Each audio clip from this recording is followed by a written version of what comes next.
Santé pour tous. Santé pour tous. Magazine médical, produit et présenté par Denis Echéouch.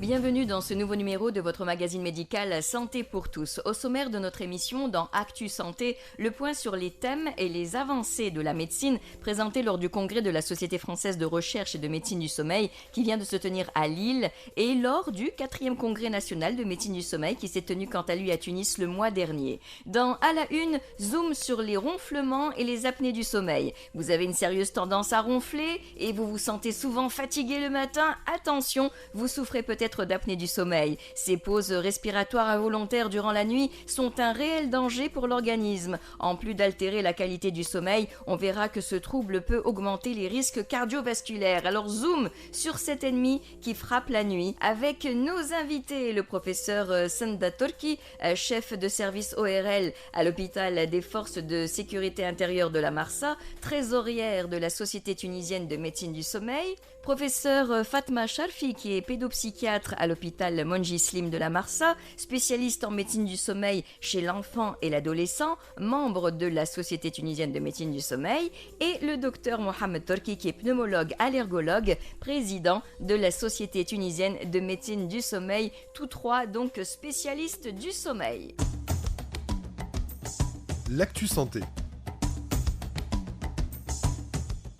Bienvenue donc à toutes et à tous, vous êtes des spécialistes du sommeil. Alors le 4e congrès national de médecine du sommeil, je le disais à l'instant, s'est tenu lui le mois dernier, plus précisément les 25-26 octobre 2019 si je ne m'abuse. Professeur Fatma Sharfi, vous êtes pédopsychiatre, je le disais, à l'hôpital Monji Slim, vous êtes spécialiste en médecine du sommeil chez l'enfant et l'adolescent et je crois savoir que parmi les thèmes entre autres de ce congrès, il y avait les insomnies de l'enfant et de l'ado. Ça existe les insomnies de l'enfant et de l'ado ? Oui, bien sûr, les insomnies de l'enfant et de l'ado touchent presque un enfant sur 4 à un enfant sur 3. Donc c'est quelque chose de très fréquent qui peut être lié à des problèmes pathologiques, de pathologies médicales ou psychiatriques, mais qui peuvent être aussi liés très souvent à une mauvaise hygiène du sommeil, à une mauvaise adéquation et à des besoins de sommeil de l'enfant qui ne sont pas respectés, en fait, qui sont aussi inclus dans ces chiffres. Donc, effectivement, au 4e congrès national de sommeil, on a parlé de l'insomnie de l'enfant d'âge scolaire, vu la fréquence, vu les problèmes d'opposition au coucher, d'insomnie comportementale, donc toutes ces insomnies qu'on peut traiter de manière non pharmacologique par des programmes d'hygiène de sommeil et d'inculquer les bonnes habitudes aux parents pour que les enfants puissent satisfaire ce besoin vital. D'accord, alors ça entraîne souvent des somnolences diurnes et je crois que vous avez également parlé des somnolences diurnes au cours de ce congrès. Tout à fait, nous avons parlé des somnolences diurnes, de l'apnée du sommeil chez l'adulte et chez l'enfant, du sommeil du sujet âgé. Nous avons aussi parlé de la chronobiologie et pour cela, c'est le professeur Claude Gronfier qui a été invité, chercheur à l'INSERM. Qui est une sommité en la matière. Qui est une sommité en la matière, professeur à l'université Claude Bernard de Lyon et qui nous a parlé des découvertes de ces 15 dernières années sur les fonctions non visuelles de la lumière. Il y a des cellules dans la rétine qui assurent ces fonctions-là et la lumière va avoir un impact important sur notre horloge biologique et nos rythmes.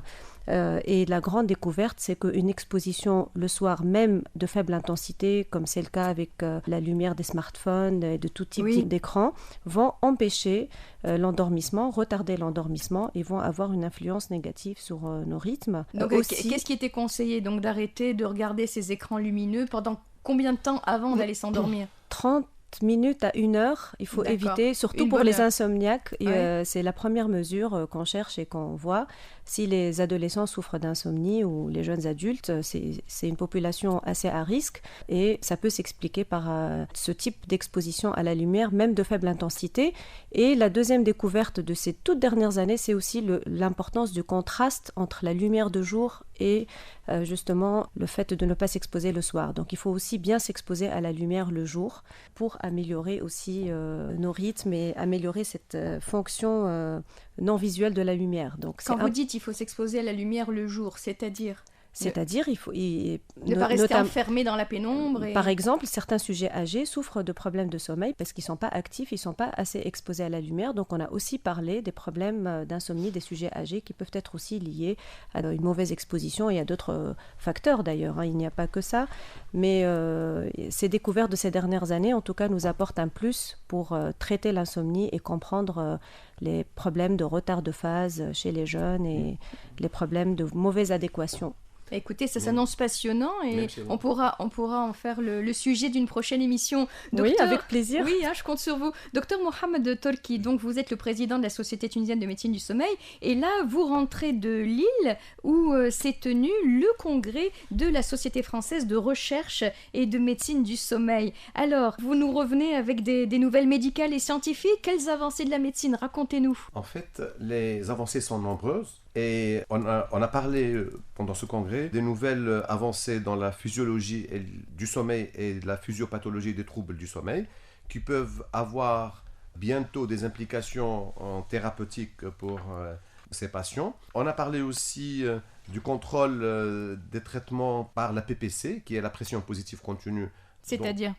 C'est des appareillages pour pression positive continue qu'on utilise à domicile pour traiter les apnées du sommeil sévères. Et ces appareils, maintenant, peuvent être télésuivis à distance par le médecin ou le prestataire pour éviter le déplacement du patient et faire un nouveau réglage de l'appareil à distance. Parce qu'avant, le patient devait être hospitalisé pour qu'on surveille son sommeil pendant la nuit. Oui. Mais parfois, maintenant, il peut le faire à la maison. Maintenant, on peut faire à la maison. Maintenant, on peut même, le patient ne vient pas et par télémédecine, on peut vérifier son appareil à domicile, mais à distance. D'accord. Donc, ça, c'est important. Et deuxièmement, on a parlé aussi des effets des médicaments sur le sommeil. Et c'est très important. Aussi les drogues qui peuvent entraîner des choses très importantes en matière de sommeil. Et on a parlé aussi de sommeil de l'enfant et de l'adolescent. Et de l'adolescent. On a remarqué que chez les jeunes, le sommeil des filles, il est plus important, plus lent et il est de meilleure qualité que chez le garçon. C'est-à-dire qu'elle dort plus que le garçon. Oui. Et un sommeil plus réparateur. Plus réparateur. Un âge pré-pubertaire. Mais après la puberté, il présente plus donc, d'insomnie. Les filles, donc. Les filles. Et avec un syndrome de retard de phase qui est marqué par rapport aux garçons, et c'est physiologique. Donc il faut respecter ça, et il faut que les parents comprennent ça pour ne pas donc entraîner des problèmes avec ces jeunes adolescents. Par exemple, concrètement, professeur Fatma Charfi, qu'est-ce que doivent faire les parents ? C'est-à-dire, il y a un certain degré de retard de phase. Donc, qu'est-ce que vous appelez retard de phase ? L'endormissement, il est plus tardif dans la nuit, chose qu'on voit chez les adolescents en général. Donc, cette tendance, elle existe. Nous autres parents, on est derrière, va te coucher, il faut aller dormir, et l'enfant, il traîne. Enfin, l'ado, il traîne. Voilà, il faut juste comprendre que chez certains, plus que d'autres, ils peuvent avoir cette tendance à dormir un peu plus tard et qu'on va interpréter comme une insomnie. Ce n'est pas une insomnie, c'est un décalage et malheureusement on ne peut pas faire grand chose vu que le rythme scolaire il est imposé. Donc ça permet de comprendre pourquoi certains vont avoir tendance à dormir un peu plus tard que d'autres. Maintenant, il peut y avoir quelques solutions, c'est pas toujours simple, il faut prévoir des récupérations les jours non scolaires et puis éviter de scolariser ces jeunes très loin de leur établissement et de le faire lever à 6h du matin en sachant que le rythme scolaire n'est pas toujours très très adapté à cette tranche d'âge. Ça a été prouvé ailleurs. On ne peut pas faire grand chose, on ne peut pas changer l'entrée à l'école à 8h du matin, mais on peut améliorer les conditions de vie et en tenir compte. On a bien compris. Sinon, pour un ado, normalement, il faut combien d'heures de sommeil ? Il faut entre 8 et 10 heures, un peu plus que l'adulte. Vous savez, le temps total de sommeil varie d'un sujet à l'autre. Après, à l'âge adulte, c'est à peu près 7 à 8 heures. Donc, l'adolescent, il a encore besoin de dormir un peu plus qu'un adulte. Donc, le temps de sommeil définitif va se mettre en place à la fin de l'adolescence. Quand je vous le disais, j'ai plein de questions à vous poser. Voilà, je vous réinviterai pour parler spécialement du sommeil des enfants et des ados et de leurs insomnies. À la une.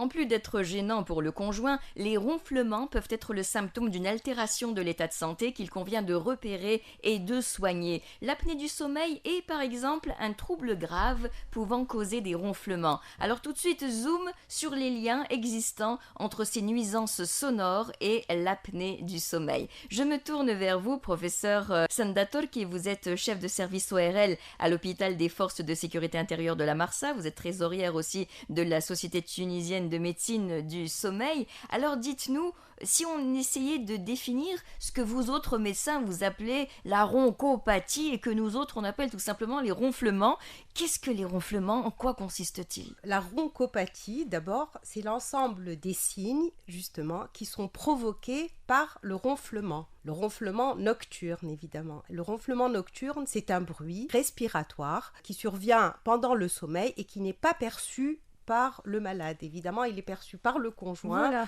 par l'alentour, mais le malade continue de dormir. Ne réalise pas du tout qu'il ronfle. Donc, pour comprendre ce qu'est le ronflement, il faut savoir que chez un sujet sain, au cours du sommeil, le débit inspiratoire de l'air va passer par le nez et arriver jusqu'à la trachée en traversant une structure appelée pharynx, qui est une structure de tissus mous et qui peuvent facilement se collaber.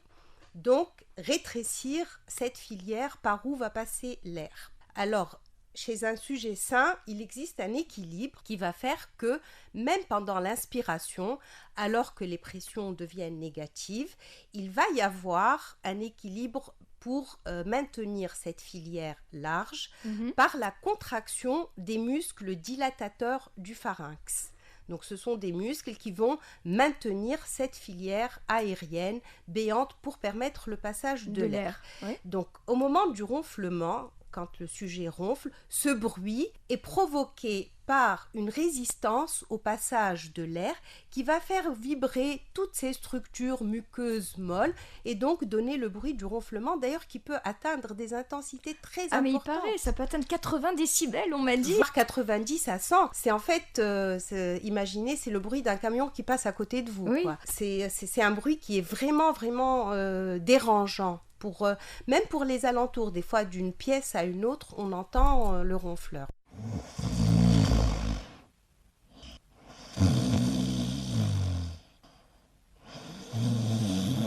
Est-ce qu'on a quelques chiffres dans le monde? Est-ce que c'est répandu? Est-ce que c'est surtout les hommes, les femmes? Il y a même des enfants qui ronflent. Exactement. Donc ce qu'il faut savoir, c'est qu'à partir de l'âge de 50 ans, plus de 40% des gens ronflent. Hommes et femmes confondus. Alors, au départ, donc à un âge moyen, le pourcentage d'hommes ronfleurs est plus important que celui des femmes. Mais à partir de la ménopause, les deux fréquences se rejoignent. Ce qu'il faut savoir, c'est que 15% des femmes sont des ronfleuses habituelles. Pour 80% des hommes. En général, pour les hommes, 60%. Et 9 à 12% des enfants sont des ronfleurs aussi. Ça, il ne faut pas l'oublier. Il y a des causes, on va les voir pour les causes. Enfants. D'ailleurs, venons-en aux causes. Alors, pourquoi certaines personnes vont-elles ronfler? Pour les enfants, on parle beaucoup des amygdales, des végétations hypertrophiées, c'est ça? Ou ils sont enrhumés, tout simplement. Oui, effectivement. Bon, déjà, il faut distinguer entre l'enfant et l'adulte. Oui, distinguons. Parce que c'est pas pareil. Chez l'adulte, le ronflement est une association de plusieurs causes. Il n'y a pas une cause qui va donner le ronflement. Donc la première cause que tout le monde connaît, c'est un facteur héréditaire. Il y a des familles de ronfleurs et des familles de non-ronfleurs. Ah d'accord. Déjà, donc il y a l'hérédité qui rentre en jeu. Voilà, exactement. Il y a l'hérédité qui rentre en jeu. Il y a des facteurs anatomiques, de configuration anatomique, et il y a des facteurs aggravants. Donc, les facteurs anatomiques, ils sont de deux types. Il y a donc des facteurs osseux et il y a des facteurs qui intéressent les tissus mous. D'accord. Donc, les facteurs osseux, donc principalement, ce sont des malformations osseuses, donc qui peuvent être congénitales. Généralement, les ronfleurs ont des faces très larges, des petites bouches, un menton qui est petit et qui est fuyant. Donc, en fait, il y a une physionomie assez particulière. Alors, vous entendez, mesdemoiselles, avant de vous marier, là, vous regardez la physionomie du monsieur pour savoir si vous allez pouvoir dormir la nuit ou pas. Donc, s'il a un menton fuyant, je plaisante, bien entendu. Je m'excuse, docteur. On reprend. comprends. Donc oui, mais c'est vrai, en fait, ce sont vraiment des physionomies. Oui, mais c'est pas systématique, j'imagine. Ce n'est pas systématique, Bien mais sûr. généralement, en fait, avec l'âge, ces types morphologiques vont être de futurs ronfleurs. Il y a aussi les gens qui ont un cou qui est court, qui est épais aussi, ce sont des gens qui vont être plus tard de futurs ronfleurs. Donc ça, ce sont les facteurs osseux. Il y a les facteurs qui intéressent les tissus mous, donc en particulier les macroglossies, donc les grosses langues, surtout en ce qui concerne la base de la langue, donc la partie reculée de la langue. Donc les grosses langues vont être vraiment responsables de ronflement, voire d'apnée, effectivement. Donc il y a évidemment les grosses amygdales, donc il y a les végétations adénoïdes qui peuvent donc aussi obstruer les fosses nasales. Il y a la fameuse petite luette, là. Voilà, il y a donc le voile du palais, tout le voile du palais qui peut être long, qui peut être mou, flasque, épais, en fait qui est, disons, non tonique et particulièrement volumineux. Donc en fait tous ces éléments sont des éléments qui vont contribuer à rétrécir cette filière aérienne, et avec la position allongée du sommeil, ces tissus vont se collaber l'un contre l'autre en rétrécissant au départ la filière jusqu'à l'obstruer complètement. Donc à côté de tout ça aussi, il ne faut pas oublier effectivement les facteurs en rapport avec toute la pathologie nasale aussi qui peuvent donner des ronflements de façon très fréquente, que ce soit une déviation de la cloison, que ce soit même une pathologie chronique, une polypose, voire même une rhinite avec des cornets qui sont hypertrophiés. C'est très important de savoir ça parce que ça, on peut le corriger médicalement, donc de façon assez simple. Il y a aussi les insuffisances des valves nasales. Les fosses nasales, au moment de l'inspiration, au lieu de s'ouvrir, elles se ferment par insuffisance des valves nasales. Donc tout ça aussi sont des facteurs qui vont favoriser le ronflement. C'est bien clair. Et puis il y a d'autres facteurs qui peuvent être à l'origine de ronflements, notamment un rhume ou je sais pas, une allergie. Oui, voilà, c'est exactement. Voilà. Tout ça rentre dans la pathologie nasale. Ça chez les enfants. Alors chez les enfants, donc les amygdales et les végétations donc représentent la cause la plus fréquente de ronflement chez les enfants. Les malformations aussi. Et donc évidemment, quand on parle d'amygdales et de végétation, on parle d'obstruction nasale, et donc à côté de ça, il y a le rhume, il y a l'allergie, et donc les enfants peuvent ronfler de façon intermittente au moment où ils sont malades. Donc quand on va suivre un enfant qui présente un ronflement, il faut vraiment assurer un suivi régulier avant de pouvoir prendre une décision sur la façon de traiter cet enfant. Donc voir est-ce que c'est intermittent ce ronflement, ou alors est-ce qu'il ronfle de façon permanente même quand il n'est pas malade. Mon enfant, mon petit. Moi, j'aimerais qu'on revienne sur les facteurs qui favorisent le ronflement. On nous dit par exemple les gens qui fument, ou l'obésité, ou quand on prend des somnifères. Voilà, tout à fait. Donc, comme je vous disais tout à l'heure, il y a les facteurs héréditaires, les facteurs anatomiques, et il y a ce qu'on appelle les facteurs aggravants. Effectivement, il y a les somnifères, surtout les narcoleptiques. Donc, il y a l'alcool, surtout quand on boit de l'alcool le soir. Donc, il y a le tabac. Il y a donc toutes... les excès de table, il paraît parfois, quand on a trop mangé. Oui, les excès de table parce que elles vont favoriser le reflux gastro-œsophagien lui peut majorer et aggraver donc un ronflement. Il y a aussi plusieurs pathologies hormonales comme l'hypothyroïdie, comme l'acromégalie, qui sont aussi des facteurs favorisants. Il ne faut pas oublier aussi tout ce qui est privation de sommeil et fragmentation du sommeil qui vont favoriser les ronflements. Bon, l'âge aussi, évidemment. L'âge, plus on avance dans l'âge. Plus on avance dans l'âge, il y a un relâchement musculaire. Et la ménopause chez la femme aussi favorise énormément des ronflements. Comme vous l'avez dit, l'obésité qui est vraiment un facteur très très important, c'est-à-dire qu'un obèse, quand il maigrit, peut arrêter de ronfler. Donc c'est un élément très important à signaler. Je reviens au ronflement de l'enfant. Vous en parliez à l'instant, professeur Fatma Sharfi. Si le ronflement touche surtout les adultes, il y a certains enfants qui ont tendance à ronfler fréquemment. Est-ce que le ronflement de l'enfant doit être pris au sérieux? Alors, docteur Mohamed Tolki. Le ronflement de l'enfant doit être pris au sérieux s'il est chronique, parce que ça peut être un signe à l'âge adulte, c'est-à-dire la personne va avoir probablement encore le ronflement et un syndrome d'apnée du sommeil.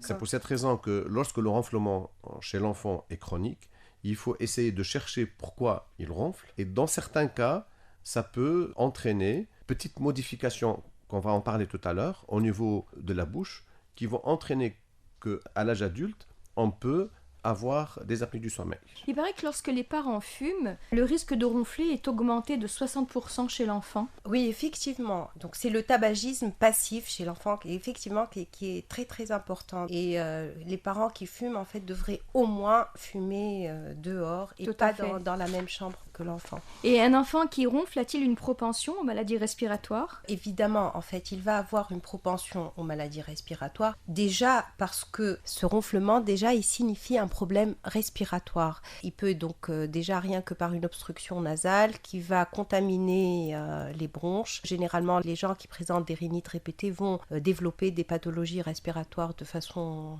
plus fréquente. Ce que je veux dire, c'est que c'est un symptôme à prendre au sérieux et à ne pas négliger. Il y a des parents qui disent ça va passer. Or non, c'est un symptôme qui est là et qu'il faut vraiment prendre au sérieux. On parle évidemment du ronflement chronique. Tout à l'heure, professeur Sandator, qui vous parliez du surpoids. Alors comme chez l'adulte, est-ce que le ronflement de l'enfant peut être lié à un surpoids ? Exactement. Donc il y a 2 morphotypes différents chez l'enfant. Donc on peut avoir un enfant jeune, généralement 3-4 ans, avec de très très grosses amygdales, hyperactif, qui n'est pas concentré et donc qui ronfle, mais le ronfleur peut se présenter sous l'aspect d'un autre morphotype, effectivement un peu plus âgé, 7-8 ans, voire même 9-10 ans, obèse, complètement obèse, avec même des problèmes métaboliques, donc diabète, hyperlipémie, et donc généralement ce sont des enfants qui sont dépressifs, qui n'ont pas du tout confiance en eux, qui sont un peu amorphes, qui bougent pas beaucoup, et à l'examen, de façon assez paradoxale, on va pas trouver 2 grosses amygdales, mais des amygdales de volume normal. Donc c'est un autre profil de ronfleur. Et lorsque les amygdales sont trop volumineuses ou qu'elles gênent comme ça le passage de l'air, qu'elles causent des ronflements, est-ce que c'est nécessaire systématiquement de retirer ces amygdales par chirurgie ? Exactement, oui. Quand elles sont obstructives, on les retire. Et d'ailleurs, même à un âge très jeune, même à 2-3 ans, on peut être amené à les retirer quand effectivement elles ont un impact important sur la perméabilité des voies aériennes supérieures. C'est une indication formelle.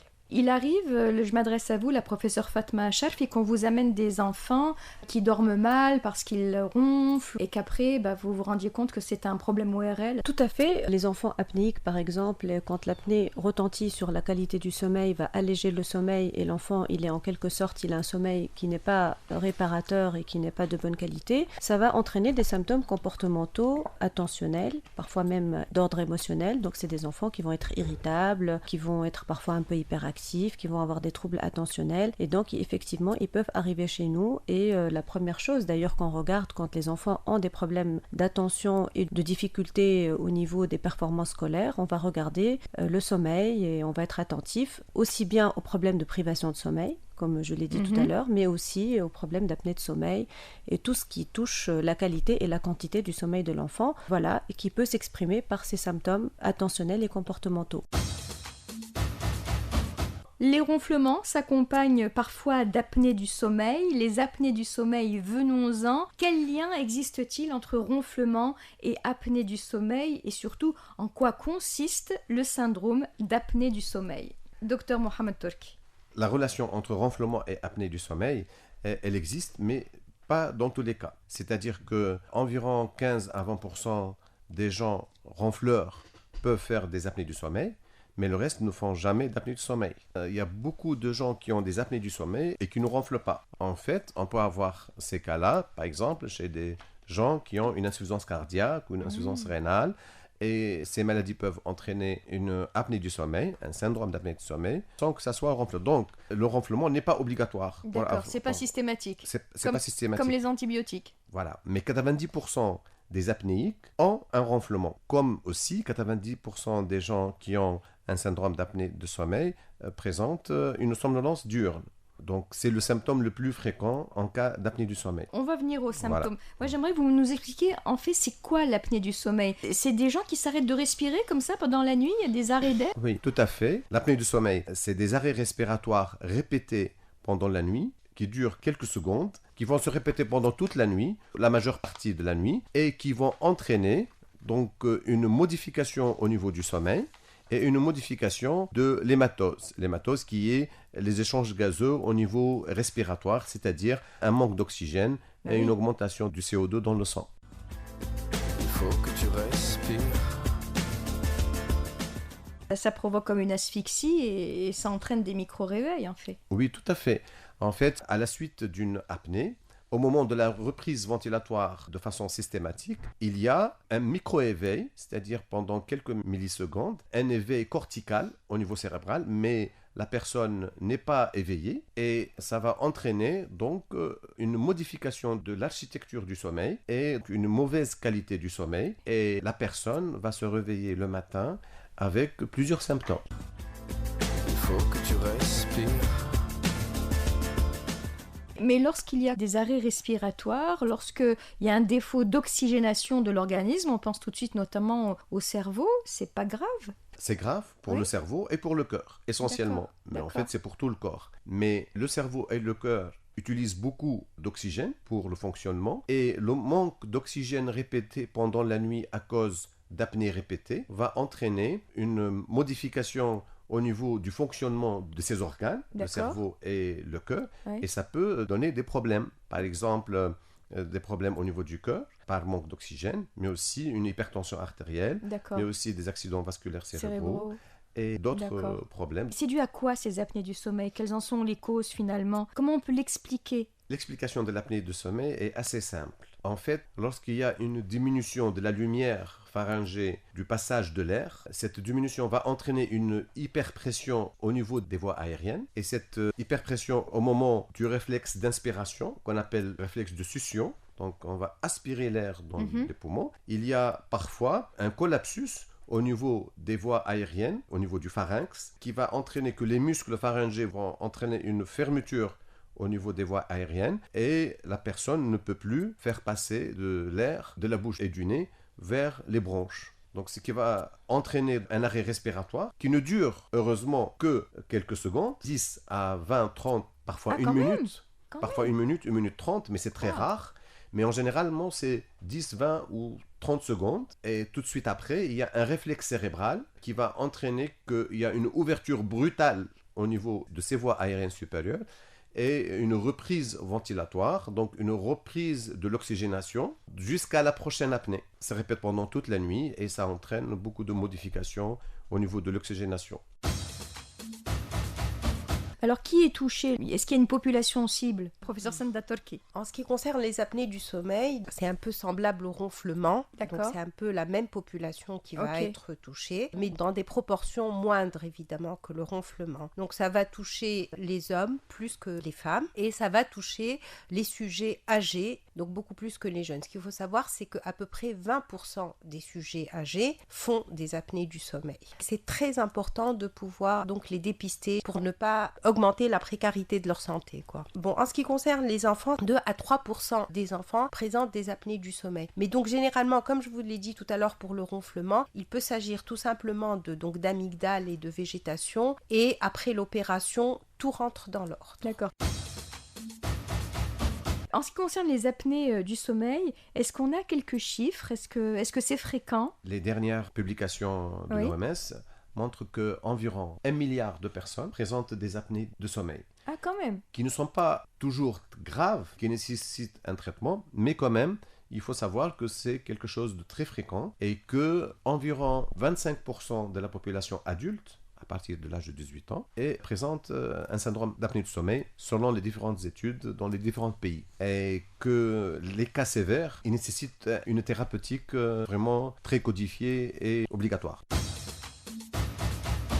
Alors parfois la personne ne se rend pas compte qu'elle fait des apnées du sommeil. Comment est-ce qu'on peut savoir si on fait ou non des apnées du sommeil? Très fréquemment, c'est le conjoint ou la conjointe qui alerte et qui amène son mari ou sa femme pour consulter. En fait, c'est des apnées qui sont observées pendant la nuit. Sinon, parfois, il y a des étouffements. La personne va s'étouffer et elle se réveille étouffée, en panique à cause d'apnée. Généralement, c'est à cause d'apnée. Paniquée. Voilà, paniquée, c'est pas ce qu'il y a. Alors, quels vont être les signes d'alerte, en fait, les symptômes? Bon, on a vu des ronflements forts.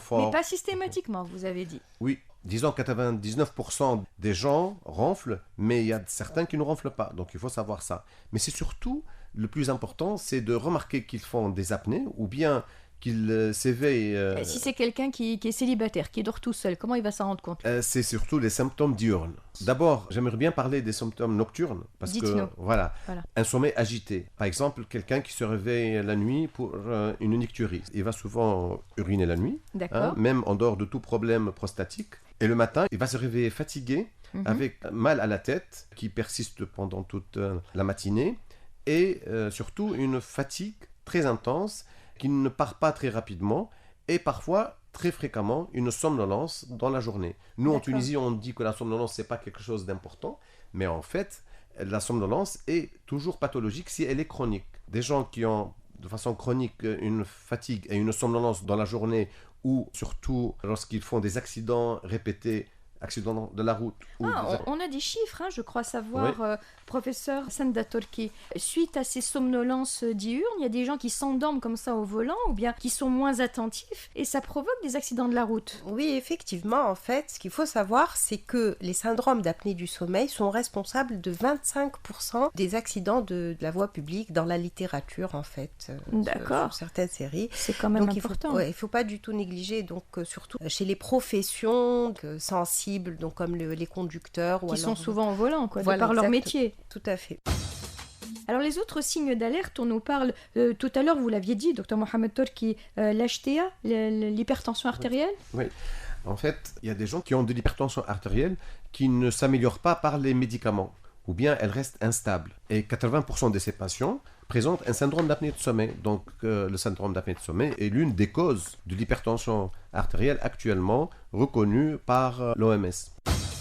Si on dort dans la journée, si on ronfle bruyamment ou pas, si on a un sommeil de mauvaise qualité, si on se sent déprimé, irritable, des maux de tête au réveil, des pertes de mémoire, il faut peut-être se poser la question et à ce moment-là, on va consulter. Et vous, comment allez-vous, vous autres médecins, poser votre diagnostic? À partir de quoi?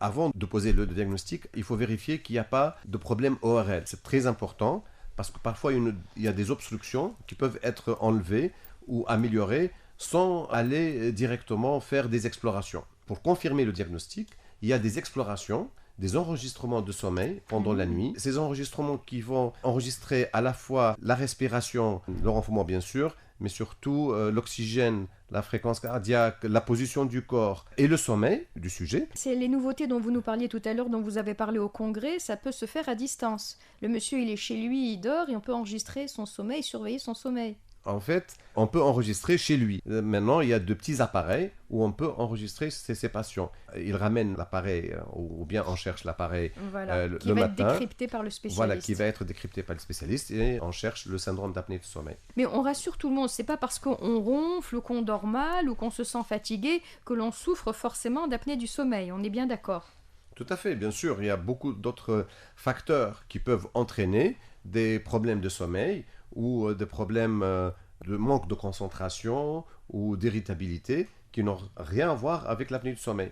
Mais lorsque tous ces problèmes avec des signes nocturnes, ça évoque un syndrome d'apnée de sommeil qu'il faut chercher parce qu'il y a un risque de complications. Alors justement, ça fait très peur ces apnées du sommeil parce qu'on pense justement à leurs complications. Alors dites-nous, docteur Mohamed Torki, quelles sont ces complications des apnées du sommeil qui font si peur? Y a-t-il des risques pour la santé en étant sujet à des apnées du sommeil, que ce soit à court terme ou à long terme? Les apnées du sommeil peuvent entraîner de l'hypertension artérielle, mais aussi peuvent entraîner des problèmes cardiaques. Lorsque quelqu'un qui a des problèmes au niveau des coronaires et qu'il y a une diminution de l'oxygène pendant la nuit, peuvent aggraver ces problèmes coronariens.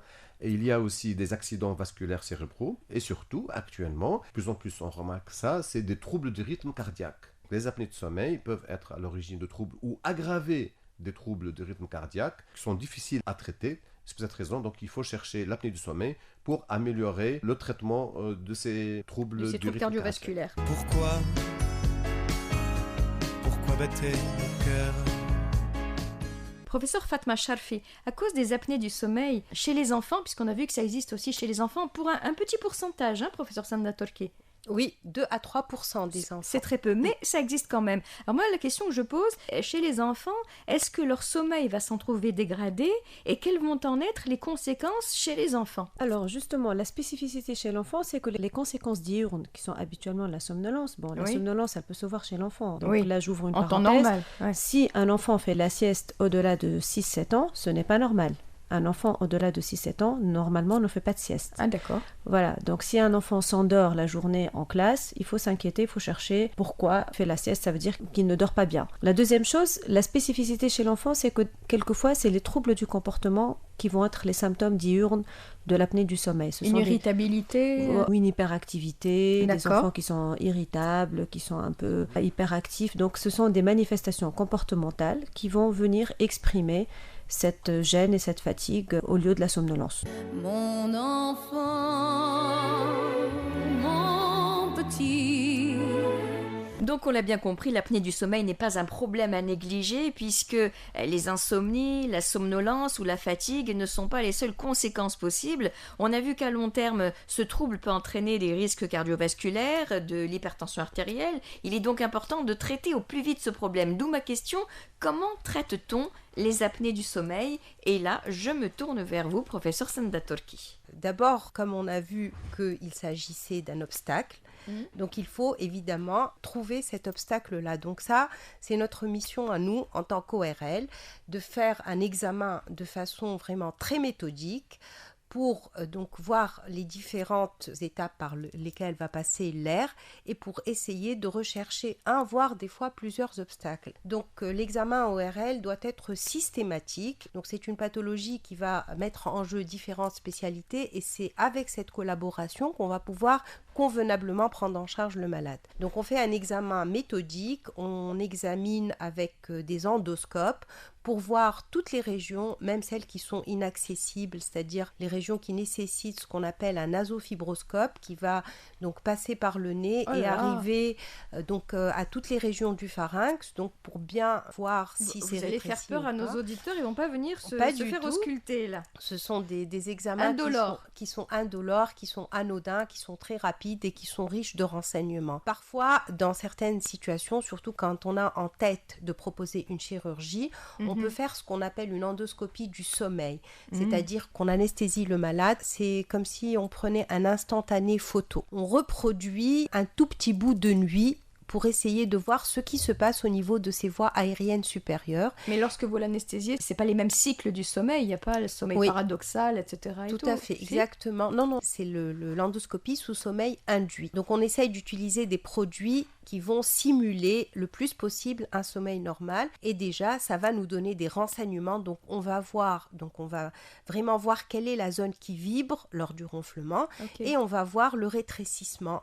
Ça peut nous aider à prendre certaines décisions, surtout quand on pense opérer le malade. Sinon, il y a des traitements médicamenteux. J'ai entendu parler aussi de l'application d'un masque. Donc, il y a des choses à faire aussi. Perdre du poids, vous le disiez tout à l'heure, arrêter les somnifères. Exactement. Donc, la première étape, c'est de bien parler avec le malade, lui expliquer ce qu'il a, parce que il y a donc des règles hygiéno-diététiques qui sont primordiales et qui peuvent vraiment améliorer considérablement la pathologie. Donc entre autres l'arrêt du tabac, éviter l'alcool le soir, éviter les repas lourds donc la nuit, traiter un reflux gastro-œsophagien, par exemple désobstruer les fosses nasales, donc traiter par exemple une rhinite, opérer une polypose, corriger une cloison nasale, avoir une hygiène de vie convenable, donc éviter les fragmentations du sommeil, les privations de sommeil. Arrêtez de fumer, on peut dire à tout le monde. Oui. Arrêtez de fumer, tabac, alcool, sédatifs, arrêtez les sédatifs. Il y a aussi le traitement positionnel. On dort sur le côté, pas sur le dos. Voilà, exactement, ne pas dormir sur le dos, utiliser des petits artifices, donc pour essayer d'éviter de se retrouver sur le dos. Donc tout ça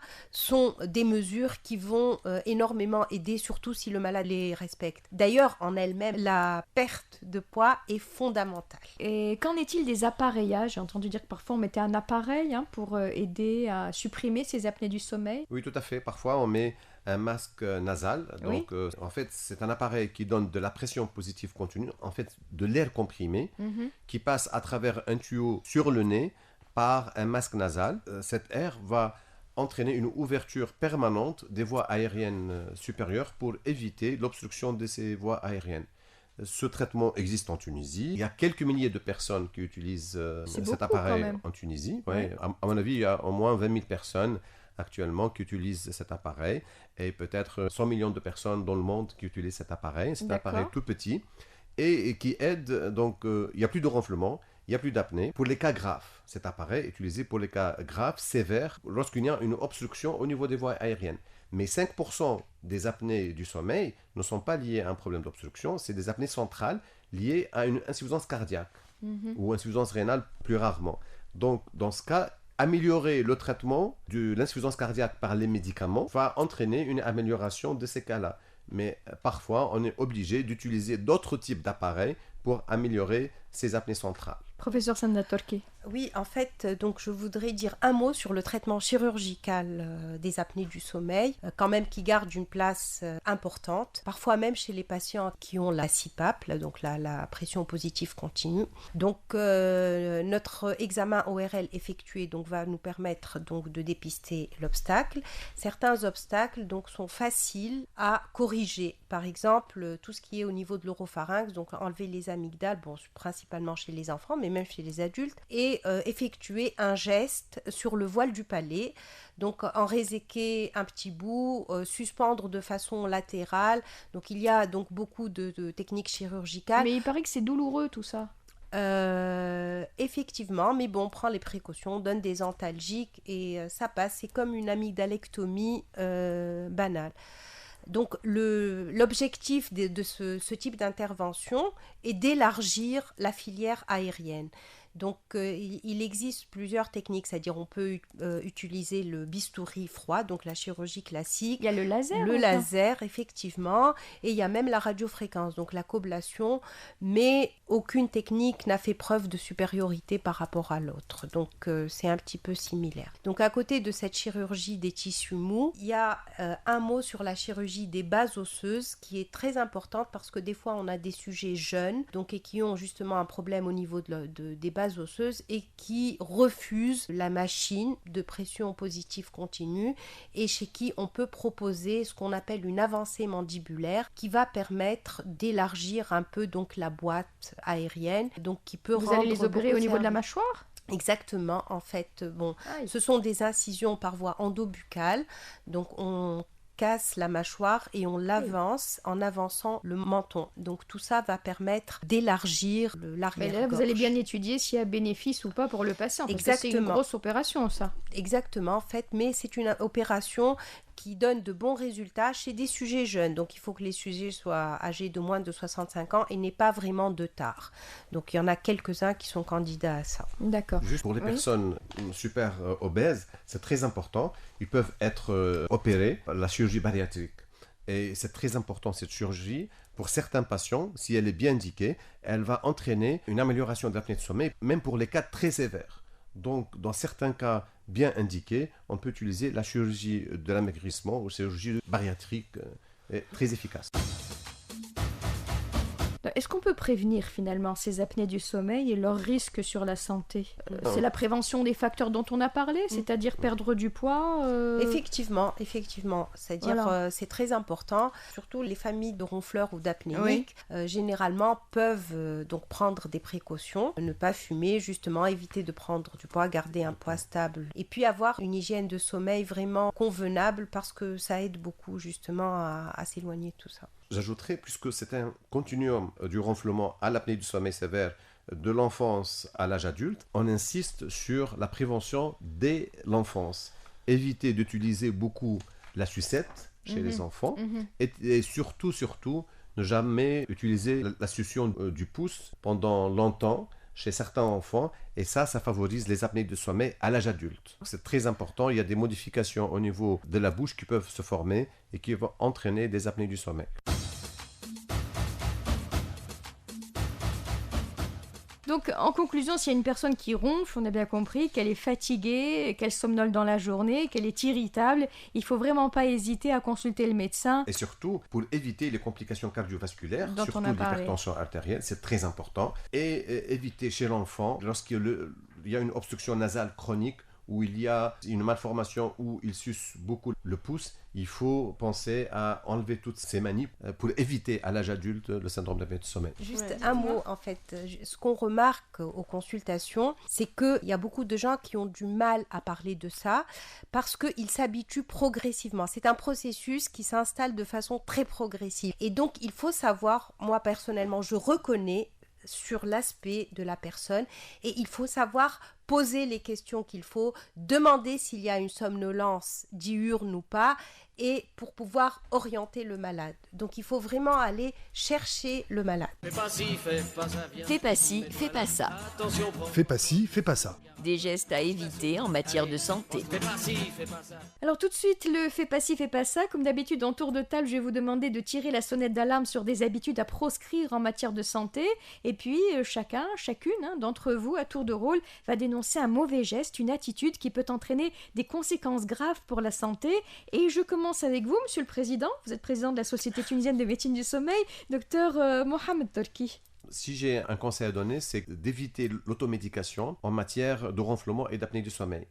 Si quelqu'un qui ronfle ou chez qui on suspecte un syndrome d'apnée du sommeil, il doit aller consulter et éviter de prendre des médicaments ou des dispositifs sans consulter le médecin. Votre fais pas ci, fais pas ça, professeur Sanda Torki. Ce qu'il faudrait, c'est toujours consulter quand il y a une somnolence pendant la journée. En fait, on ne s'habitue pas à la fatigue pendant la journée parce qu'elle va s'installer progressivement et donc il faut absolument attirer l'attention des gens. C'est que quand on se réveille fatigué, c'est qu'on a mal dormi, donc il y a problème, il faut aller consulter. D'accord. Parfois, on se réveille fatigué parce qu'on n'a pas assez dormi, tout simplement. Non, mais en fait, quand on a dormi suffisamment en heures et qu'on se réveille fatigué, c'est-à-dire l'aspect chronique d'un phénomène, de cette fatigue, c'est évidemment ça qui doit pousser à motiver. Mais les gens, souvent, s'habituent parce que la fatigue s'installe progressivement. Donc, il faut consulter devant une fatigue pendant la journée. Et enfin, je vais vous demander votre fais pas ci, fais pas ça, professeur Fatma Sharfi. Voilà, mes collègues ont déjà dit beaucoup de choses. Moi, j'ajouterais, pour parler du sommeil en général, si vous avez des difficultés à vous endormir, pensez à tous les facteurs liés aux habitudes, comme par exemple la lumière, les smartphones avant de dormir, éviter ces écrans 1 demi-heure à 1 heure avant le coucher. Ça peut être ça le problème et ça peut aider. Et aussi, je dis à tous les parents, message, respectez le besoin de sommeil de vos enfants. Les enfants ont besoin de beaucoup dormir, 10 heures pour un enfant d'âge scolaire. Donc évitez de coucher tard les enfants. Il n'y a aucune raison pour que l'enfant soit privé de sommeil. C'est très important. C'est bien clair. Merci. Notre émission touche à sa fin. Elle sera rediffusée mardi matin à 10h. Et je vous rappelle que vous pourrez retrouver le podcast de l'émission sur notre site. Merci à nos invités, le professeur Sanda Torki, chef de service ORL à l'hôpital des forces de sécurité intérieure de la Marsa, trésorière de la STMS, la Société tunisienne de médecine du sommeil. Merci au professeur Fatma Sharfi, pédopsychiatre à l'hôpital Mongislim de la Marsa, spécialiste en médecine du sommeil chez l'enfant et l'adolescent, membre de la STMS. Et enfin, merci à vous, docteur Mohamed Torki, pneumologue, allergologue, président de la Société tunisienne de médecine du sommeil. Merci à vous de nous avoir suivis. Rendez-vous la semaine prochaine, même endroit, même heure. Et surtout, d'ici là, bonne santé à tous.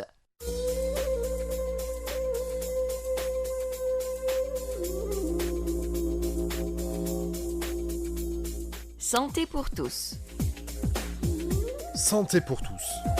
Magazine médical, produit et présenté par Denis Echeuch.